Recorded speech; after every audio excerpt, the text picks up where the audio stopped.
Alaska, Grim After Dark, starring John and Danny.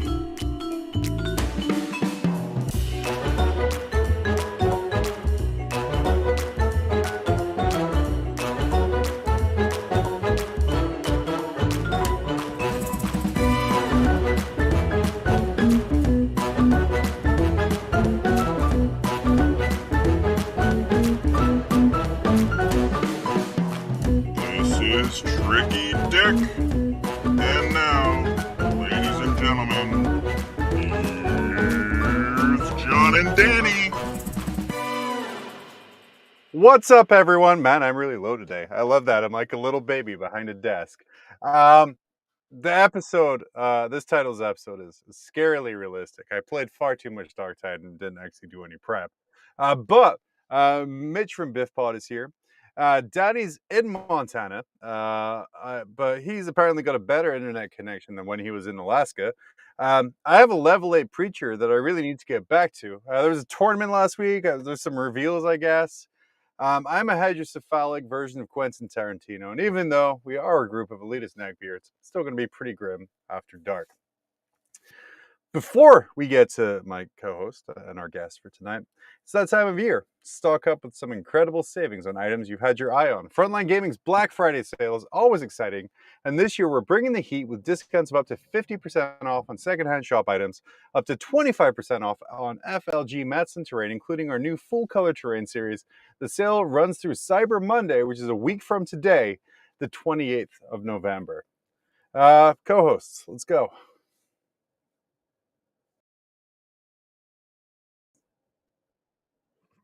Produce harder. No, give me my mouth. There we go. I like that we have half of Danny's face. There we go. Danny, move your face. There we go. Perfect. What's up, Danny? Hey, man. How's it going? Flawless coming in from chat. Absolutely. People already berating Val Heffelfinger for the production of this whole thing. But our guest producer, Rich, actually has a picture of Val producing in motion right here. It's perfect. Love it. Val having successfully competed in a game that's been dead for over a decade, as I only assume come down ill with. Okay, hold on. With like shingles, rickets. A decade yet, John. It has not been a decade. Sorry, 20 years? Am I going too low? When was the last time it was relevant? No. Whoa, relevant? Yeah. Come on, man. I keep moving the goalposts. I apologize. Fantasy died in 2015, so we've got another 2 years before we really start getting into the death of fantasy. So yeah, with that kind of timeline and Val's ability to play fantasy tournaments, he's got bird flu or avian flu, which was the big disease at the time. Swine flu. Swine flu. Played. Yeah. Swine flu. Oh, even better. I will trust you on that there. Danny, you're a classic Caroline Harry. People miss when I said words that rhymed every week but changed slightly. But guys, you got to understand, there's only so many words, and we've done a crap load of these things by now. Right. But go ahead, introduce our guest, who booked himself while we played Darktide together. Well, tonight we have just a wonderful guest on tonight. A real Mitch. He's okay, cool. Yeah, we got Mitch Bellum on. Yeah, one of the LVO judges and one of the co-hosts of the Best in Tabletop Network's main podcast. So welcome, Mitch. I don't even know if we're main anymore, but thank you. It's good to be here. I like that he's been moved over to TNG to try and give Tyler some empathy. Someone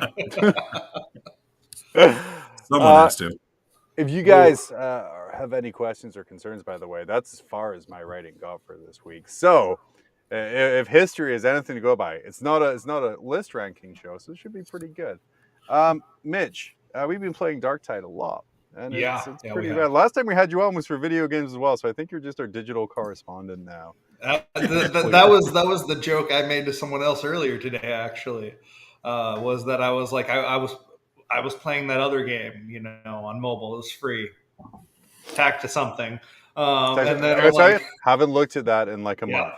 Who spent cares? at least $60 on There's it. a real video game that I can play now that lets me be an ogre with a slab shield at a mall, and that's really all I'm honestly asking for. That's all you've ever wanted to be. I mean, for a video game, yeah. I mean, that's pretty much it. This is fantasy fulfilled. I've gotten a fully automatic shotgun and a shield and maul, and no limit of heretics to smosh. So I'm good. Yeah, I thought I got my little preacher. I thought I was happy when I bought the shotgun because I had some good long range shots from that.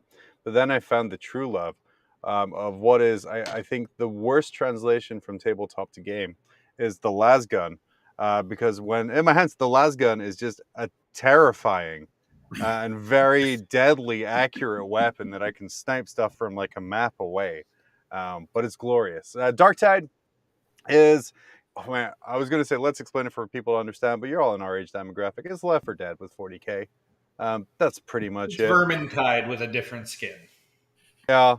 I think It's like the same my character has like shoulder strain from the sheer amount of like beating he does with the sword. But it's a hell of a lot of fun. Just for Val, I do want to say you can buy it on the Epic Games Store. He keeps thinking that there's not enough promotion that goes into that little outfit out there. Dude, just add me on Steam. Hey, John Q. Go ahead. Free reign. Wow. Come shovel. There are some capitals that go into that make that a little harder to find. Yeah, it's all part of it. Like so guess, people, you're gonna make friends. Absolutely said. Super love it here. Someone in chat here said, Mr. Nurgle, congrats again on the win. I'm assuming that he has a more winning record than me this month, which is anything more than 0 games. Danny, we had some feedback last week on the episode we put out. We had, I feel, a pretty good episode there. This little reply we have where I wasn't able to afford all of the pixels when I blew it up says that this was one conspicuous slog. I mean, wow, let's try harder next time. And then some jokester just responded with no. That was me. I was the jokester. I'm not trying any harder than this. It might be a thing. And now you guys have the proper capitalization to find John and befriend him online. Yep. That's true. That's true. He did give it up there. It's a fun little mystery for our audio listeners. It's an Easter egg. You know, there you go. I think that my favorite thing about Darktide, very Tarantino-like of you.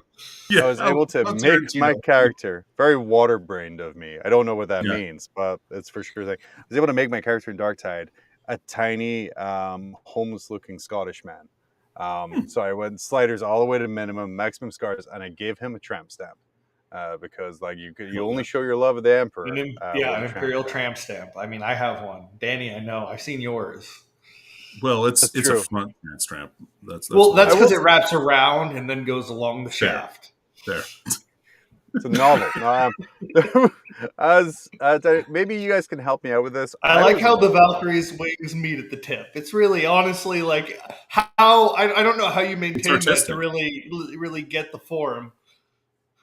Well, let me tell you. It kind of looks like a reverse accordion. Like it's weird at times, but anyway. Look, the wings are stubby, but they fly true. Evan, if you guys are watching on Facebook Live right now, Evan Valdyke letting us all know how little effort I put into this episode. As he says, I'm not the guest, Mitch is. And yeah, I forgot to change that part of the notes. That's on me. But hey, we're hoping to get that Sepulture bump by lying about who's on. How's it going, Jackhals? This one. So anyway, guys, my original question that I keep getting distracted from. What in the heck is a conspicuous slog? Like, I understand slog is hard to get through, but in the terms of conspicuous, what do you think that means, Danny? Well, it's not camouflaged, like it's a slog and we're making no ifs, ands, or buts about it. There's no excuses. It's obviously a slog. Mm-hmm. So, okay. I would say it's like a Michael Bay film that doesn't work. It's cold porridge that you're trying to eat. It's Transformers 4. That's a conspicuous slog. I don't like that one at all. Guys, Rich letting us know, is it Lord of the Rings? No, because we do more than walk in a circle to drop some stolen jewelry bag. But It's not the stolen, John. yeah, it is. John, the first finders have rights to property, let me tell you. So, like, it's really important that you understand that they found that, and that's their property until the rightful owner claims it. So, we really have an interesting setting here because we have a judge, a lawyer, and a plaintiff. That's fair. That's fair. Rich is wanted in Canada. Not polite enough. They're after him. Those Mounties, they always get their man. Yes, that is how the movie that I so enjoy starts. But it was the biggest, the finale of the GW Open Ring event series. Like, how would you describe that, Danny? I'd say it's like a GW Open Halo, if you Halo, will. Yeah. Or a GW Open Dyson Sphere. Yeah, an oval of competition was completed. The latest Warhammer Open with a very confusing. Well, I'm probably just dumb, but I have the bracket here up until the last one here. Mitch, you're a judge. What am I looking at? If I had to guess, you don't have to guess. It's corporate structure for FTX. What the? And anyone who didn't get that joke, I'm sorry. You should really look up the corporate structure of FTX. No one can exist. So if I'm reading this right here, John Lennon lost, but won, but lost to Jack Harpster. Yeah. He got a, well, yeah. Yeah, that's probably a good way to look at it. He went into the loser's bracket. Okay. Where John Lennon played the guy he lost and beat him in the loser's bracket, and then played Jack Harpster. What I'm seeing here, guys, is just a lot of money for Art of War. Definitely that. Yeah. Everyone knows GW pays Art of War per the round. No, just in clout. Just in clout. Just in clout.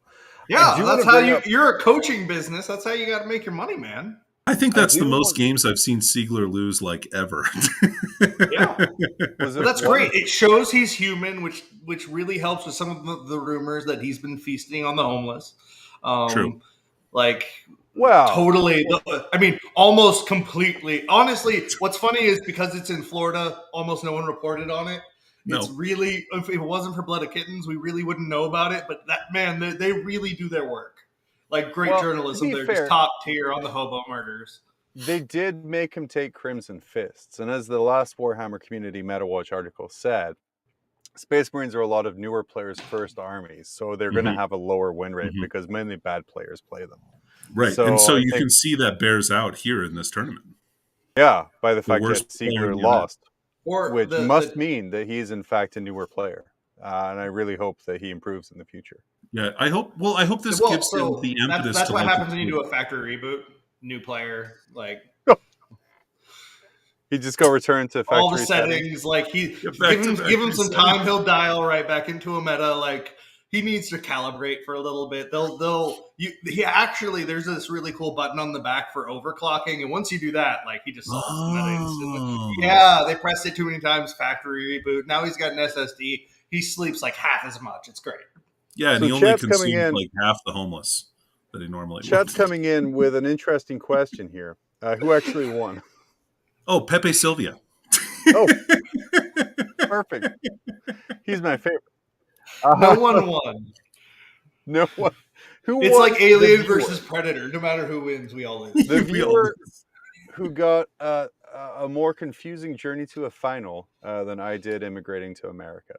But something I wanted to point out for this is something I noticed. Art of War posted this on their page to show they had coverage coming in. This is a really nice regular picture. Just, another drop from New Mexico. He said a wild Diffie has been spotted. Nick's doing his little interviewing. He's got a great portable setup, by the way, from the tech side of things. Absolutely love that. It's compact. It works. It's perfect. What I have a question for, and if we could just enhance here for a second, is the microphone that he's making Diffie Hole, which I don't know what that is.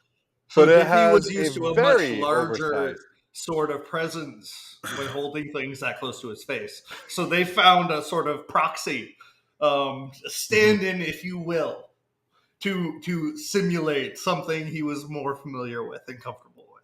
I'm pretty sure that's an electric toothbrush.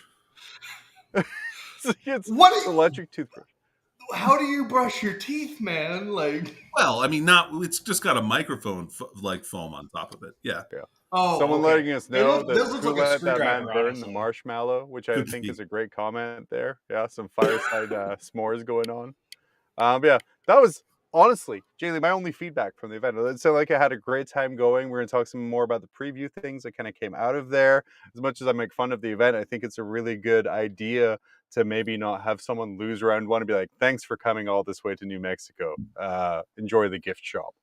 So that's kind of a good thing there. But yeah, I can't get over the fact they put such a large pop cover over that tiny microphone. And it makes me think that it's not actually useful. He's just like, well, if Nick's going to hold a microphone, I too want to hold a microphone. Like, all we have is a toothbrush. Here you go, buddy. That's it. It's coming. But it wasn't just amazing games coming out of New Mexico as part of the cap to the...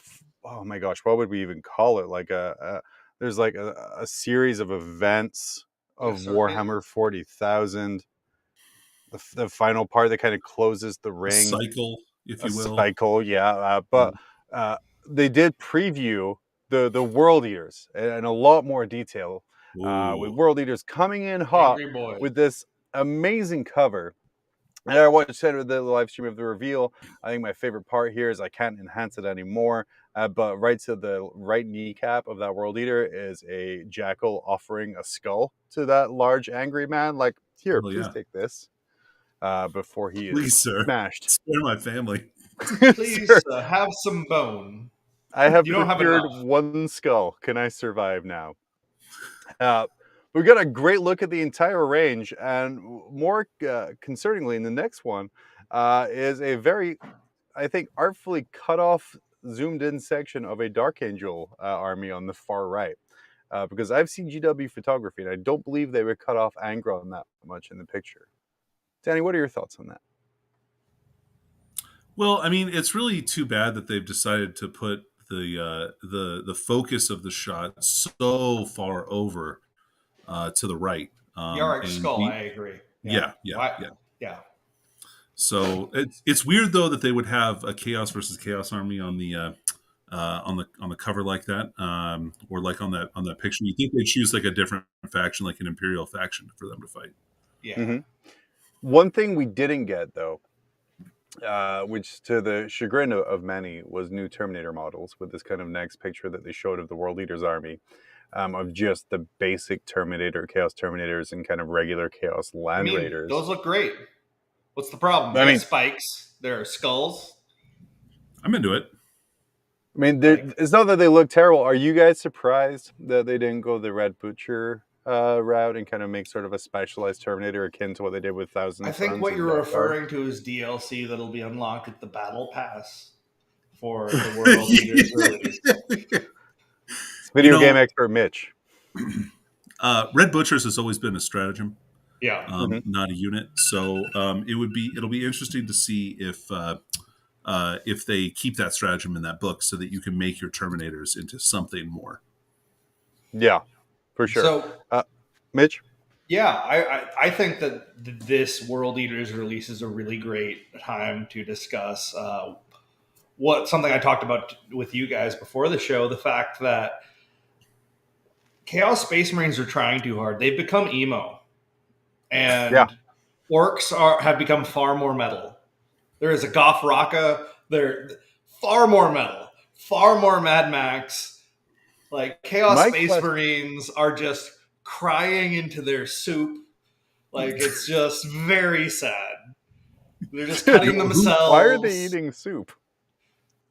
Because they don't have teeth anymore. They fall into chaos. I don't know. It's all just tentacles.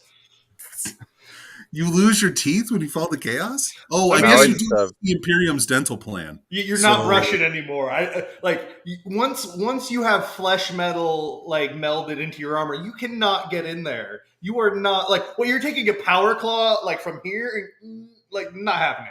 Not happening. Well, that's why Nurgle is so popular, right? Because he makes all those stomach mouths for them. Yeah, exactly. You grow more teeth. You're like a shark. That's way better. Right. Or hear me out. You get your teeth, they pop out, like your baby teeth get popped up by the big teeth.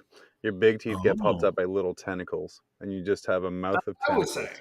Yeah, a mouth of tentacles. Or little teeth with faces that scream. Yeah. Yeah. Perfect. So does that make Dark Eldar glam rockers? Oh, I mean, I feel guess like that's probably more of a Harlequin thing. Yeah, I feel like that's more of a Harlequin thing. Yeah. They've really got the David Bowie like vibe going for sure. My question is with the Goth Rocker that you brought up, which is a fantastic model. Definitely pick that one up. It comes with an amp squig, right? Awesome. Where do you plug the guitar into on the amp squig in order wherever you want to? There are no wrong answers as long as you have consent. Well, yeah, dude, it's obviously a docking port. Yeah. Does it increase the sounding quality at all, or the sound quality? I do think you get the really high pitched squelch when you put it in from the squig. God. No matter how you're inserting it in, that noise just comes through because it's not happy about it. It's a tight fit. Tim coming in hot from chat. Which faction is K-pop? Ooh. Yeah. I mean, I want to say Tau off the top of my head, but then I'm like, well, I have an answer. Obvious of a choice? It is absolutely Necrons because they're all soulless robots mass produced by an evil entity. Good answer. And they're all created. They're artificial beings. With all the plastic surgery that goes on with K-pop and their power just feeds the Satan record executives with millions of their currency, which I forgot. Yeah, dude, love it. Great question, chat. I always like a chance to come in and be funny occasionally. Mm-hmm. But yeah, we don't just see old models like the Terminators and Land Raiders, which, guys, let's be real. It's 2020. No one's fielding a Land Raider. And if you are, you should feel bad about yourself. Those Terminators will teleport in and they'll like it. But we did get the Lord on the Juggernaut, which is a beautiful new model. We found out as a part of a dual kit with the brand new character that's coming in with it there. Guys, what are your thoughts on getting a Lord on a Juggernaut, but we're not getting any kind of Juggernaut troops or Juggernaut berserkers?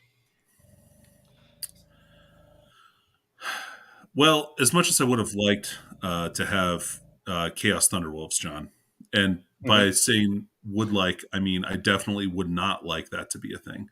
I'm the only thing I'm really disappointed on this model is the lack of a chainsword horn. As you can see on the other named Lord on Juggernaut. Yeah. But then what makes him special if he doesn't have the chainsaw horn? And if it's a dual kit, just put it on anyway. You know you will. Mitch, what are your thoughts on the Lord and the Juggernaut? I feel like Juggalos are really underserviced in this community, and if the Juggalo Lord would like some friends, it's probably fine. Like cavalry's cool. Cavalry's always cool. So paint up their faces like they're Kiss rejects and have a good time. Hell yeah. That Lord, by the way, fueled by Fago. Don't use magnets. They don't even know how they work. It won't fucking won't happen at all. But yeah, super cool model. I said I think especially our producer, every reveal is just making him more and more excited and his bank account more and more nervous. But moving on, he keeps making all these gross sex sounds in the background, and I've quite frankly think we'd be used to after over a year being produced by Val, but they're not gross. They're delightful. Oh man, that's so subjective. I opened my mic so everyone can hear it now. Good. So. Oh yeah. Thanks. Wow. This isn't an ASMR channel, sir. Oh, yeah. Moving on, before this does become an ASMR channel, The next thing that was revealed was their special cultist type, led by the Dishonored, an HGH steroid-bound muscle man carrying, hot. I guess, a handbag full of skulls. What's going on with this guy? Well, he's got a cod piece. He does. It's always important to protect your boys. You can be shirtless, but you don't want to get stabbed in the junk. In the 41st millennium, only you can protect your junk. That's right. You know, look, it's they're from a about special cleaning set of skulls, world not eaters who yell out "balls for the ball god."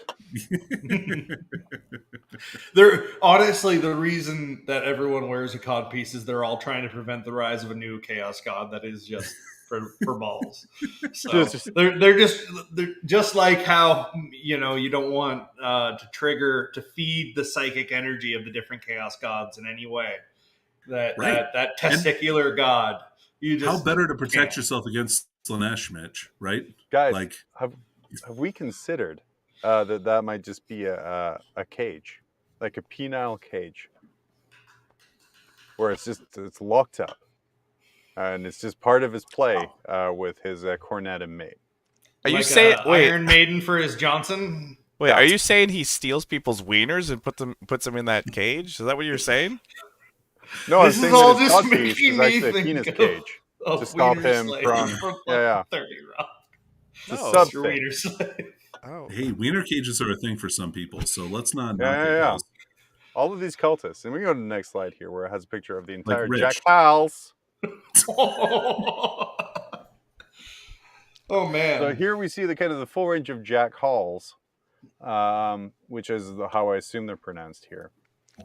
Is it possible to get a grainier picture, do you think? Or yeah, I mean, what we could do is we could just screenshot it on my phone during the Twitch stream, and then blow it up to a size it wasn't supposed to be in. So much work. Rich, you know as well as any of us that Frontline has a limited pixel budget. Yes, I apologize. So we try and utilize the pixels on the things that matter. Right. My pay is on a per pixel basis. The more I use, the less I get. But guys, that's why we have to blur him out. It's no other reason.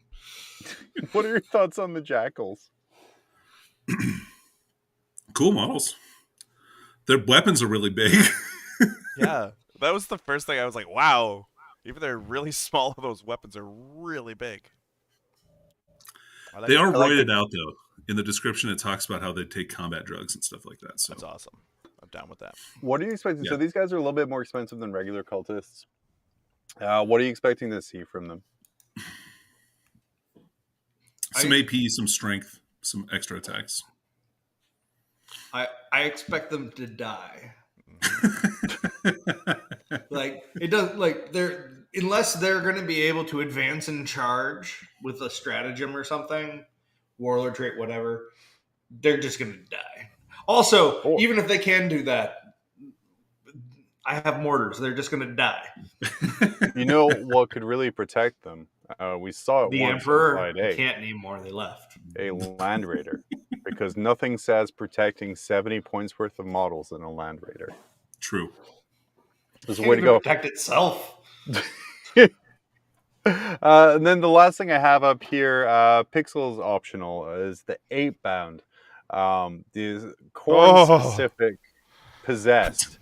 I didn't take a grainy screenshot of the Exalted Eightbound because I don't think they look nowhere near as good as the regular Eightbound. I saw that. That's a good one. These guys right here, what are our thoughts anyways? I'm personally very disappointed they're not mutilators. What are your guys' thoughts on Eightbound as a unit? Yeah, I'm really happy they're not mutilators. I'm just going to go ahead and say that right now. Yeah, I know. I'm just a terrible person. I'm glad that they're getting like some cool Chosen-esque models that are like more close combat focused. They look amazing. Their weapons are cool. Their faces are cool. Their armor is cool. I love like the bare arms on all of them. I think that's awesome. And they are packed with so many demons. Yeah. Eight per guy. You can fit so many demons in this bad boy. Slaps 6-pack of abs. You can fit so many demons in this Marine. Yeah. You just shove them in there. It's like foie gras. Like you just pack it in. Well, I mean, I think the good thing is as well here it proves that Chaos players are more progressive than Marine players because there is an 8-bound of color in this shot. And no one made mention of that. But as soon as you place a Space Marine in there, man, that's an issue. Which I think, again, speaks volumes to the 35 to 45% win rate is just that they're losers in life, too. Space Marine players famously racist. Is that what you're saying, John? Jeez. Yeah, man. Obviously. Famously. That's the absolute worst.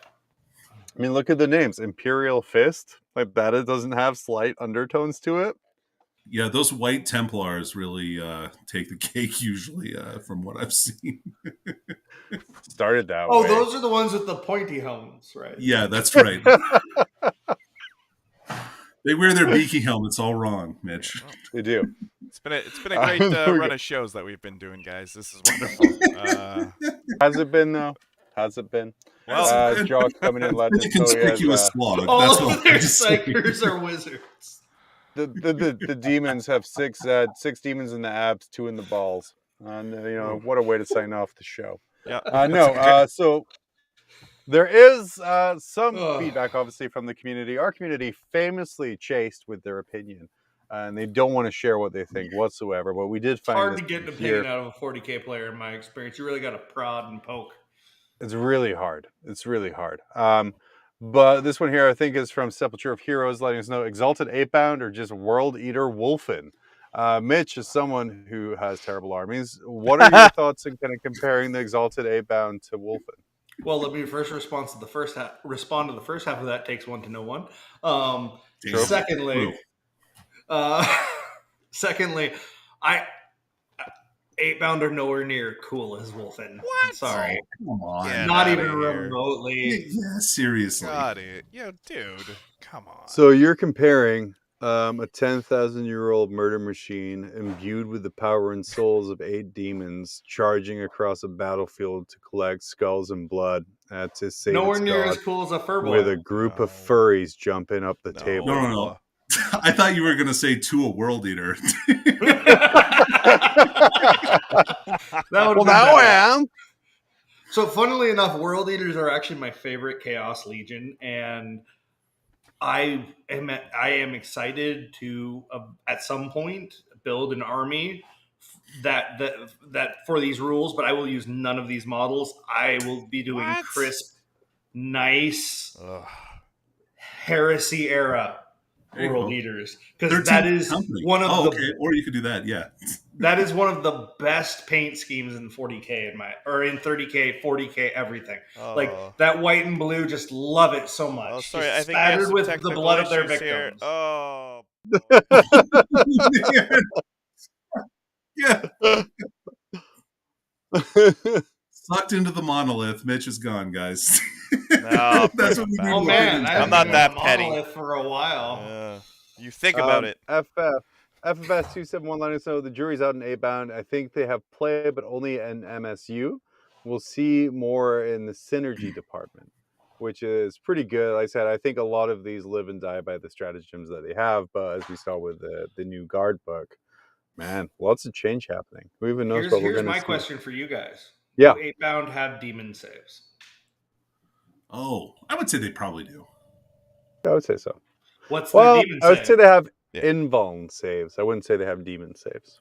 No, demon save demonic is the war question save here. for 5+. I bet they have a 5+ symbol. Yeah, probably. Okay. There we go. Not we good have enough. World Eaters are America's army, red, white, and blue. Exactly. I think that Just they need a hyper-aggressive feel no for pain. no reason. How many wounds do you think they'll have? 3. 3. For sure. Not 8? Exalted will have 4.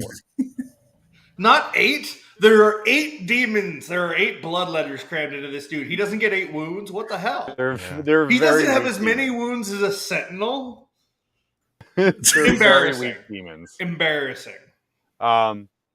Someone asked earlier on about, God, I even forgot. We're going to move on. It's even perfect. I had such an insightful question based off of that, but that doesn't matter anymore. Because another actual wine we have is, shake your head, Danny. That's unacceptable. When the World Eater Codex was leaked, we did a poll, and 75% of the players thought it was just fake. And I have to say, me included. Don't act like we can't complain. I would genuinely rather not have this and will 100% homebrew when I'm playing at home. This is a piss poor job, and I'm very disappointed. Having a supplement in White Dwarf was 100% better. Sorry, I started laughing towards the end. Now, Rich is a World Eaters player and someone who is very excited for that. Yeah. Would you rather have a White Dwarf supplement than a mini Codex? No. What a bad take. Jeez, Louise, dumb. has this guy seen the book? Does he know? My guess is no. So well, he knows it was 100% better to have something in a White Dwarf. Oh, so he Yeah. would rather a Zerker and 100%. Ugh, I mean, all right, guys. Stefano, no. We can criticize this guy all day, but Yep. I mean, yeah, obviously. this guy wants to play with homebrewed rules, and so like that immediately just discounts his entire opinion. It's true. Yeah, let's criticize him all day. Yeah. Boo this man. Boo him. We'll just do that at LVO, Danny. We'll just show up to the table and yell. So in my home, like when we play my garage, like I'm not as good, so I generally get an extra 2,000 points of models. So I'm just going to deploy all this here and just see how many people we can just bully into letting us. Also called me Vashnor the Destroyer. Like Iceborn. I mean, you can name yourself all kinds of stupid things. Yeah. Like Danny, Nurgle Matthew coming in hot with an opinion I don't agree with. They sold a Khorne Berserker book at the end of 7th, and it sucked. Talk to me about Khorne Demonkin and why it was a really good book. That was such a good book, though. Yeah. It was all right. It was a fun book to play. Like even though it had some silly rules in it, it was a fun Codex to play. I like playing it. Yeah, I remember playing against it, and my like it was a really cool dynamic, like the blood type thing. Like there was a lot of give take. Like it was really cool. Yeah. Mm-hmm. Wow. I gotta say, with what we've seen from the World Leaders book, where that page that leaked to him, like, yeah, that can't be a real thing. Turns out it is. Yeah. Angron, if you are 360 points, Jesus Christ. I'll take two. I'll take two of you. Yeah. that is very cheap. But have you guys seen that leaked that list that people have been making? That's like Scarbrand, 10 Bloodletters, 2 Khorne Lords of Skulls, and Angron as a list. Yeah, perfect. I love it. It's Why the biggest, smashiest thing I could take. To take the advice of Anthony Vanella, why worry about scoring when I can just table you and then score with, I think, the most aggressive list that can be invented here. But it wasn't just Khorne Berserkers that got the 40k preview. It was this dude right here also released. Oh, yeah. Vashator the Archifane. Now, see, I started with this in-action shot rather than the big shot because holy shit, guys, this guy is incredible. Yeah, he's really nice. Really? Danny, what's your take on him? I think he sucks. What? What? Yeah, Why? I think he's a terrible model, dude. Look at his eyes. It's he just looks goofy, man. It's like they took the head off of the old Defiler kit that you could stick on top of it and slammed it onto like a model that's half Magos, half Demon Prince, and they give him like the stupidest wings. I don't know. I just think he looks dumb. That's my personal preference. Like, I'm sure he's a well-designed model. I just don't think he's like very cool looking. Yeah. This guy makes me chaos curious, and like I've played 0 chaos. Like, could not disagree more. I gotta say, there's not a lot we can say about this gentleman right now. What we've been told by Warhammer Community, he's not a demon prince. He's a chaos demigod, which puts him in a different lesson. They've told us that he's in charge of the Foundry of Souls, and so he's responsible for designing a lot of things. So the reason his stupid face looks like a Mauler Fiend is because he designed the Mauler Fiend, and if I'm going to design it, it's going to have my stupid face on it. He's the Arkan Land of Chaos Gods. And then lots of other cool little things there, like his hand, his left claw hand, very reminiscent of a Helldrake. The hammer on there is reminiscent of kind of some Mauler Fiends, Forge Fiend action too. So there's some cool tie-ins from that there. But as they quite really correctly pointed out in chat, he is not a sign of Dark Mech. He is something else entirely. He's super cool. Can't wait to talk some more about him. I kind of wonder how big he is. Right? It's disappointing he's not a sign of Dark Mech, but I agree. I am curious. I would guess that looks like 100 millimeter base to me. But I would say he's probably Lord of Change size. He looks like a big I boy. hope not. I hope he's smaller than that. I mean, he's a demigod, right? So, like, do we go, like, there's two ways to go about this, right? Is he going to be, like, 16 wounds, or is he going to be 9 wounds? Those are the two options, really. Yeah. Like, he'll be somewhere in those two ballparks. If he's giant, cool. I'm fine with that. I actually agree with Danny. I'd actually like him to be a smaller, more call size model. Yeah, that'd be fun. I'd be much. Chat, I'd like that better. Chat coming I think that the details that Danny doesn't like don't play as well bigged up, whereas smaller they maybe work a little better. Chat coming in clutch again, letting us know that there was a picture of the Marine. The Marine was about up to his knee.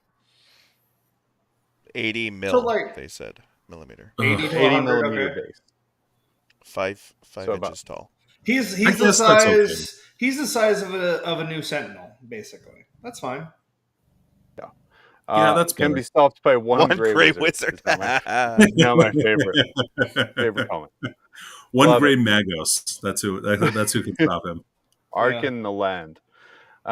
Speaking of which, it wasn't just 40K I want to touch on here. Some other stuff got touched on too. I don't really care so much about Underworlds. They had some great looking stuff come out, sure. Age of Sigmar has some cool looking stuff coming as well.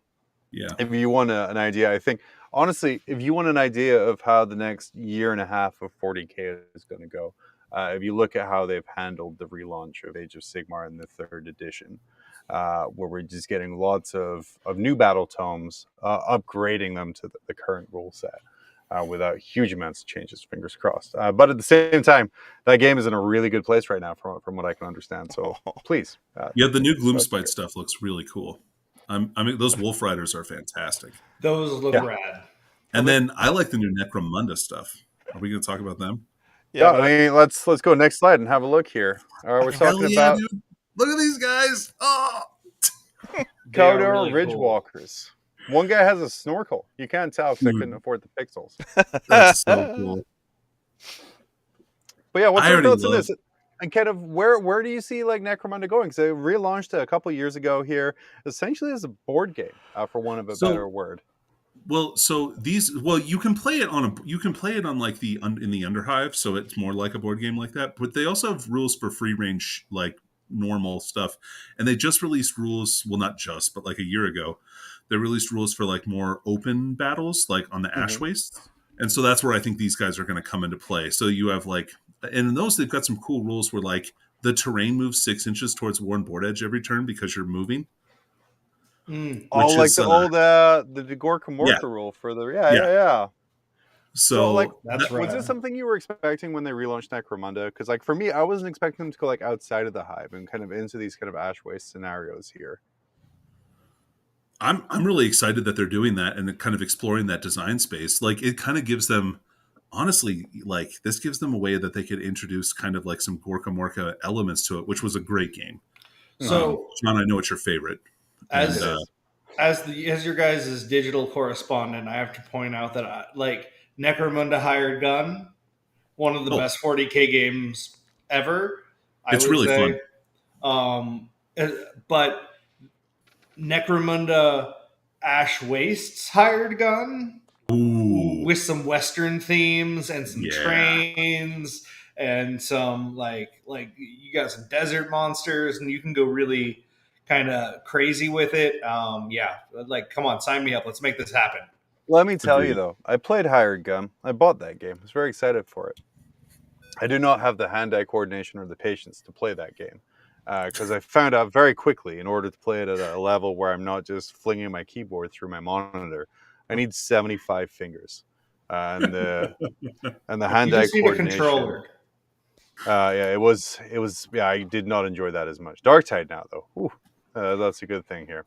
We'll revisit that. I'll help you out.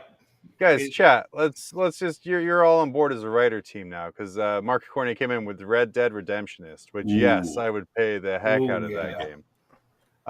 We have Necromunda coming in. Knowing the meme, the official GW page said after the Ridge Runner and the Ridge Hauler comes the Ridge Walker. Has Arkin Ridge been busy in the Ash Wastes?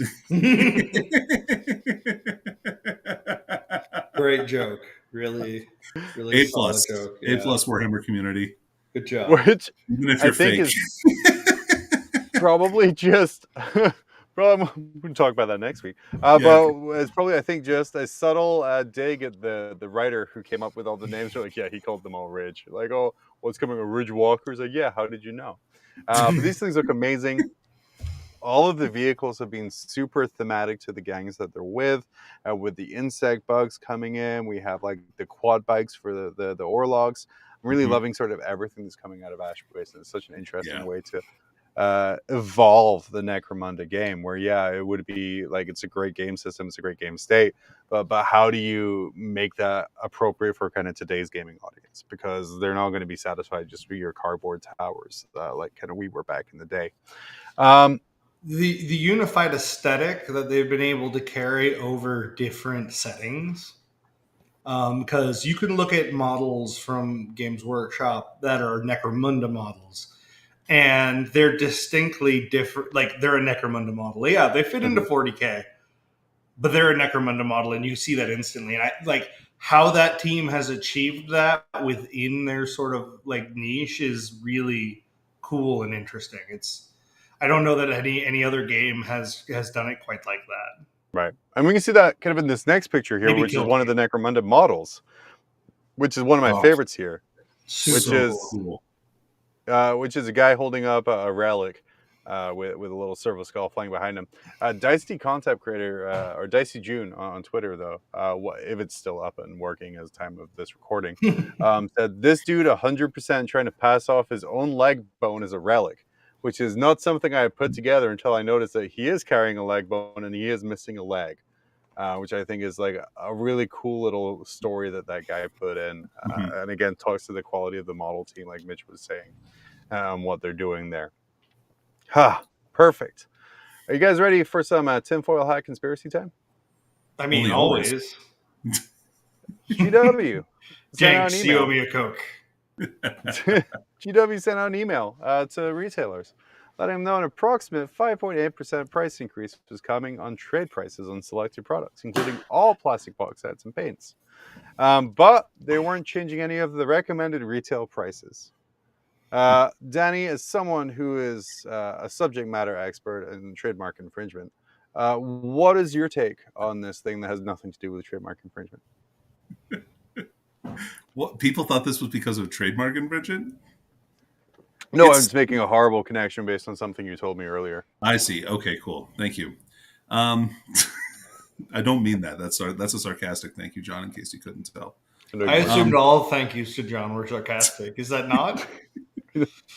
So obviously they're passing on some cost to the realtor, so they're changing what the markup is going to be, which is significant this affects bottom lines of like profit margins for realtors. So you're looking at like, they were getting a 45% profit margin off of GW products normally. Now it's looking more like 40, a little bit less than 40%. So maybe what you'll see, I think, from this potentially is some changes to the amount of discounts that you can find readily online, unless the seller can sell at a massive volume. Yeah, Mitch, what's your take on that? I think that it's interesting how GW is in this position where they need all of their retailers, but they don't want all of their retailers, right? They want to sell their product directly to you because there's more money involved for them. Mm-hmm. But at the same time, if all of the game stores go away, there's nowhere to play, and then people don't buy their product. So they are in this. Unlike a lot of other entertainment industries, where like with obviously with digital media and more like mobile forms of entertainment, you can kind of take your ball and go home.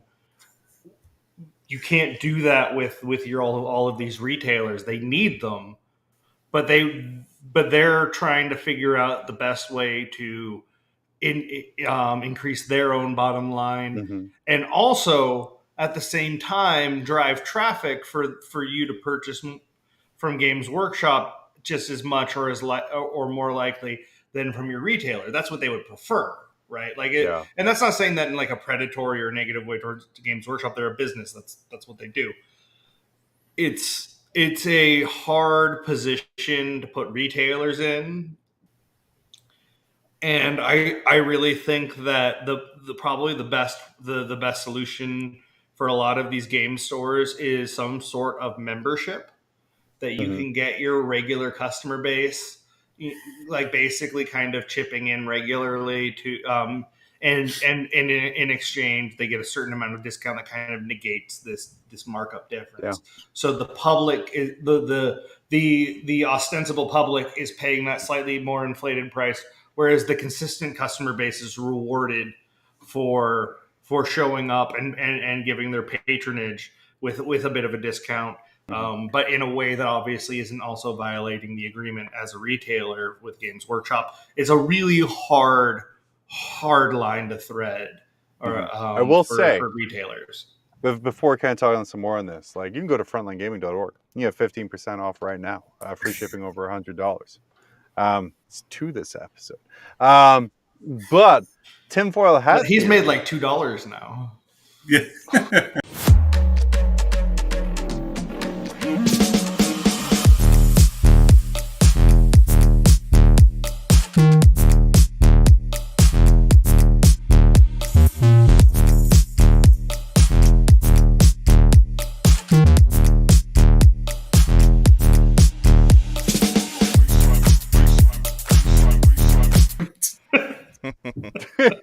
Perfect. Love it. Nailed it. All the good jokes are for off air. We had Danny, so many good jokes during there, but we let the advert speak for itself, which I think is the important thing to do. Tinfoil hat time. Do you think this increase kind of comes from a place where GW is kind of like, so yeah, you guys are discounting up to 15% off because we let you to. So if you can afford to discount 15%, you can afford to pay us a little bit more for the models. I mean, they have a fiduciary duty to their shareholders, so I mean, they should be trying to like maximize profits. Danny said douche. He did. I mean, and it's the worst kind of douche, the fiduciary kind.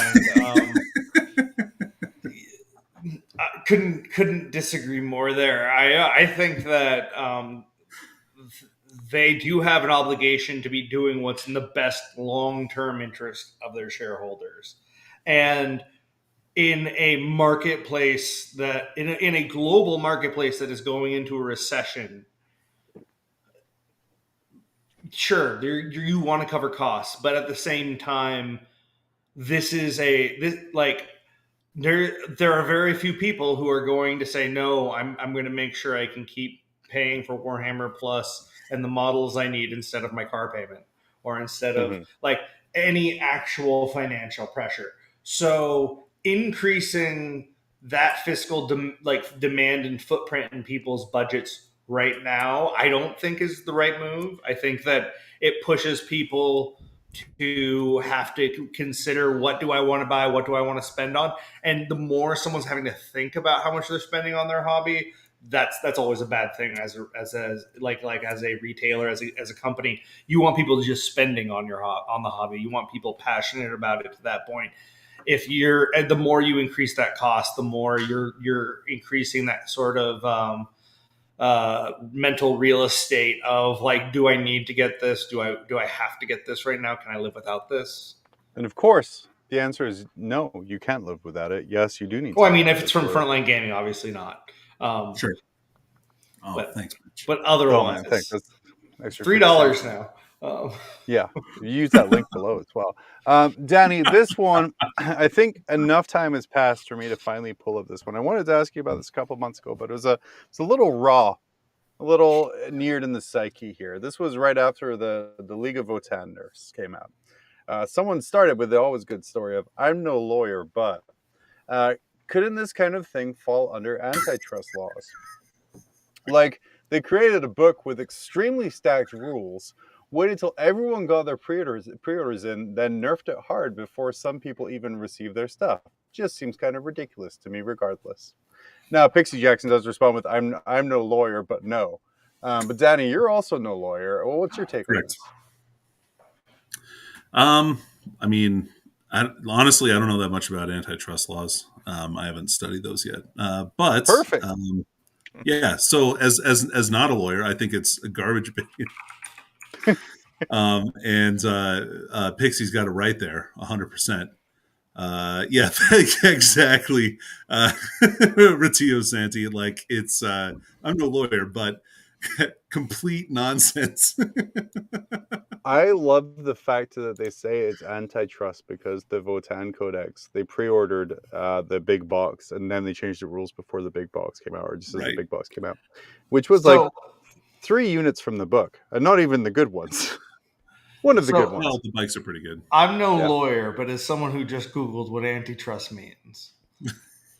Oh, damn. You're more informed than half of the internet now. Yeah. You Googled something? I did. Just very quick. You're on the research level of suburban moms without jobs. Hey, listen, don't talk to me about my essential oils right now. They're stopping the cancer. So look, I graduated from Google University, and I'm ready to debate you on this. Yeah, no. Fair or antitrust refers to fair market competition. Yeah. In an economy. So no. Yeah, Mitch, those are words which I have vague understandings of their individual meanings. Moving on, this is going to be the last one. Wow, yeah. Just no. It's going to be the last one here for tonight. I did some research, guys, and I found some very interesting things out about old James. Wait, I thought you said you learn about antitrust laws? Because I did. I didn't learn about antitrust laws. And then, Danny, what is the other thing you think I learned about?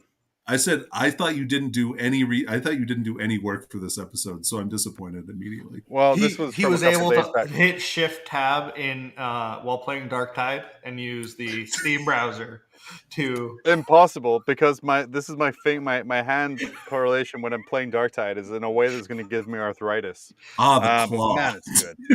But no, this was actually so for people who don't know how I construct this show, I have like a little PowerPoint slideshow. I put these pictures in, and then when we reach about the hour mark, we stop and I move this stuff over to next week. And this is just something that got moved over to next week from a week or so ago. But I did some research. What I found, if we look at this next slide here, a certain James Workshop getting ready to film a certain James Workshop skit for, I would assume, Warhammer Community. And we found out that his name is Steve Kuhnlin, who, by the way, phenomenal actor, does a whole bunch of stuff. He is also an amateur professional wrestler. What? And I am absolutely true. He's an amateur professional wrestler.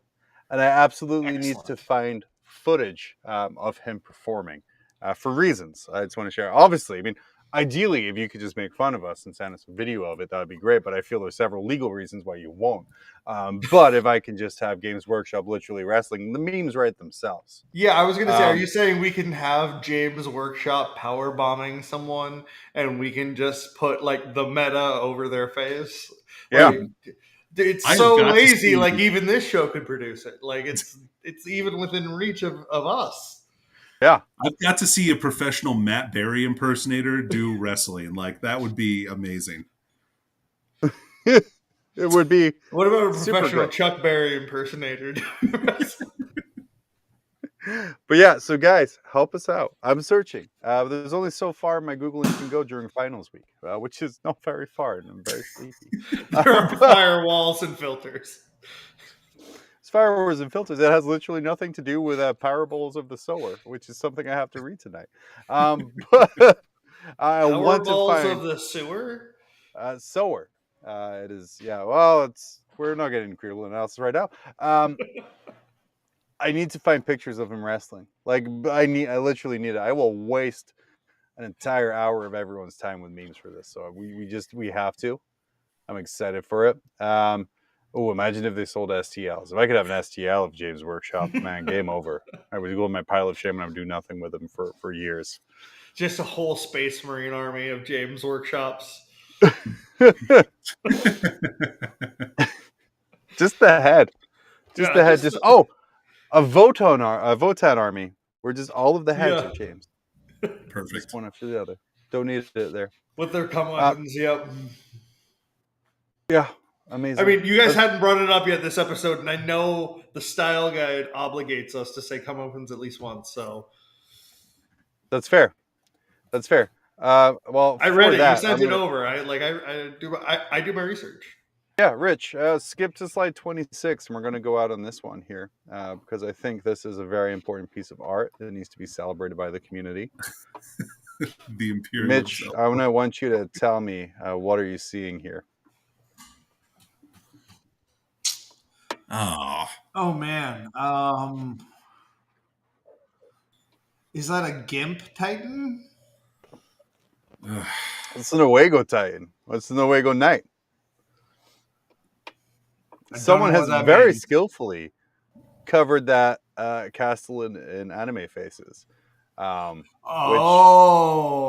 Okay. Sorry, you didn't pay for enough pixels for me to be able to tell what it is. So to me, it just looks like Leatherface on a knight. Guys, it would have. But now that you say it, I kind of see. I see Senpai and maybe some the knight's name is Senpai, which I think is a narrative mistake because she would be calling for Senpai, not being Senpai. Right.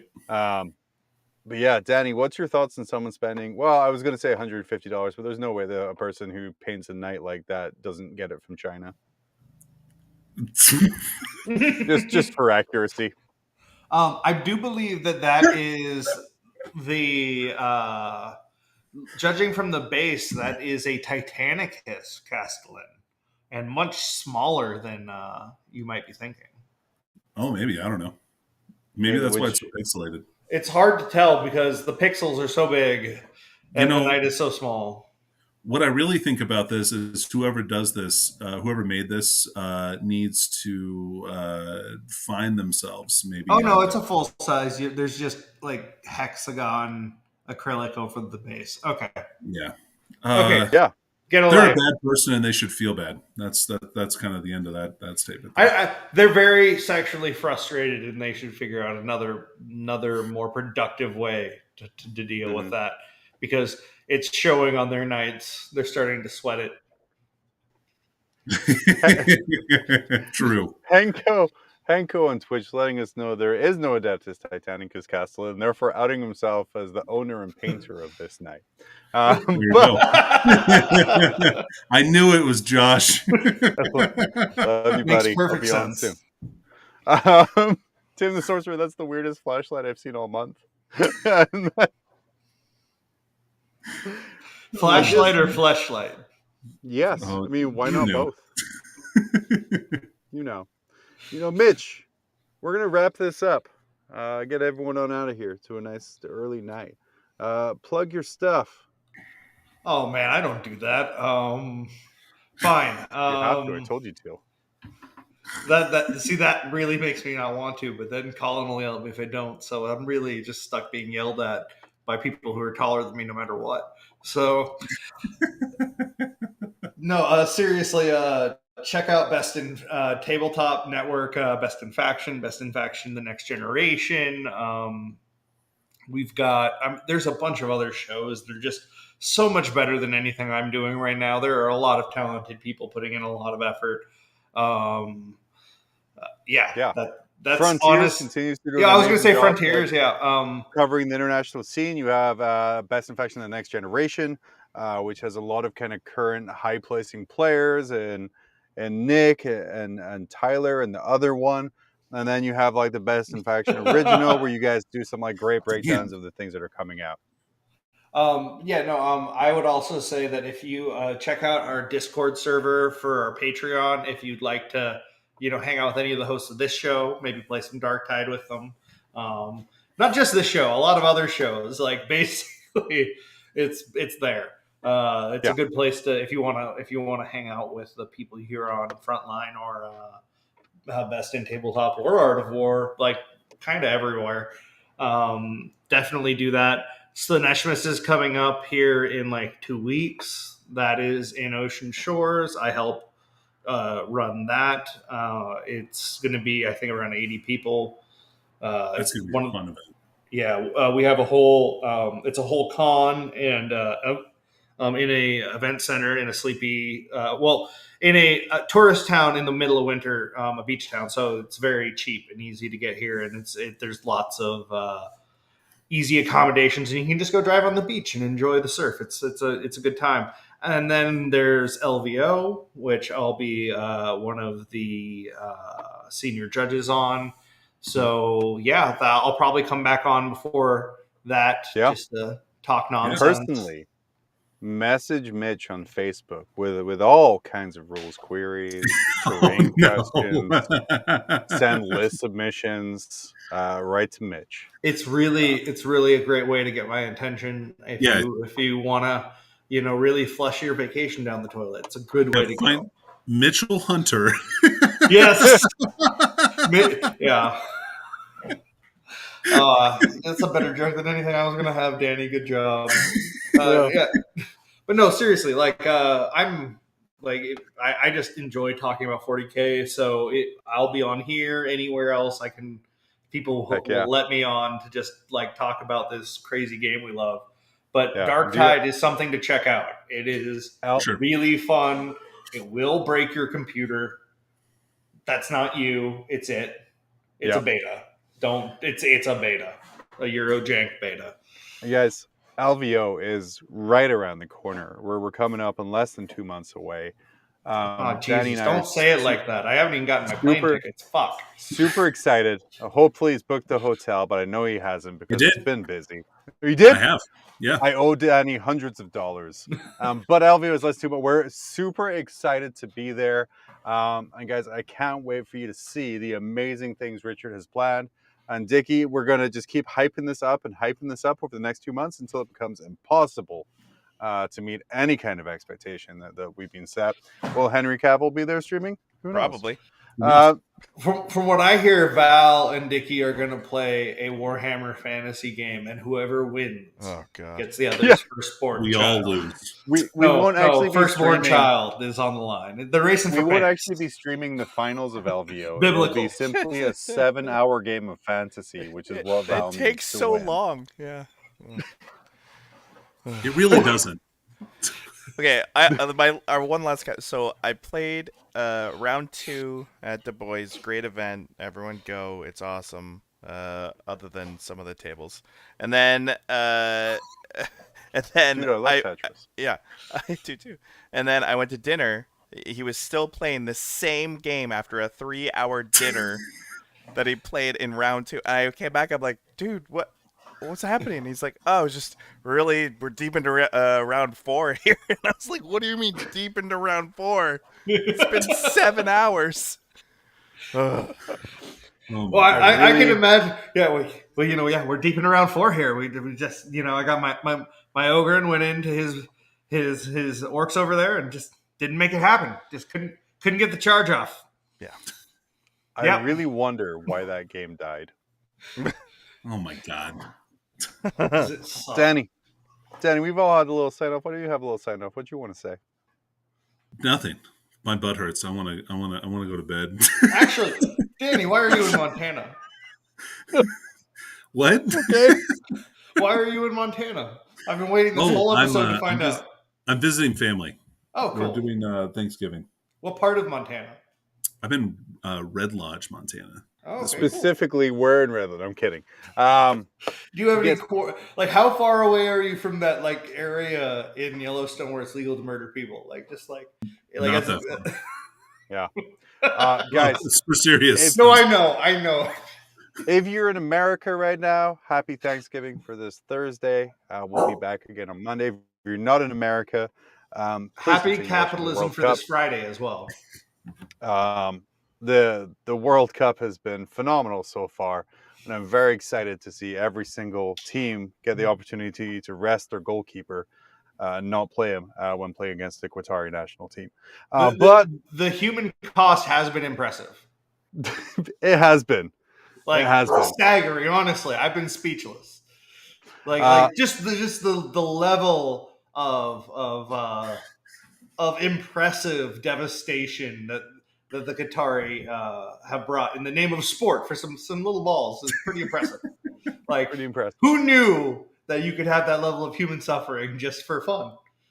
Well, everyone wanted 40K to be real. It is in some areas. And if we learned anything earlier in the episode, it's that there's a That demon was more sword in the depressing vault. than anything I said. It sure was, but I like to surmise things. Guys, it's been a fantastic episode. Thank you so much for Mitch for coming on. Conspicuous Definitely check slug.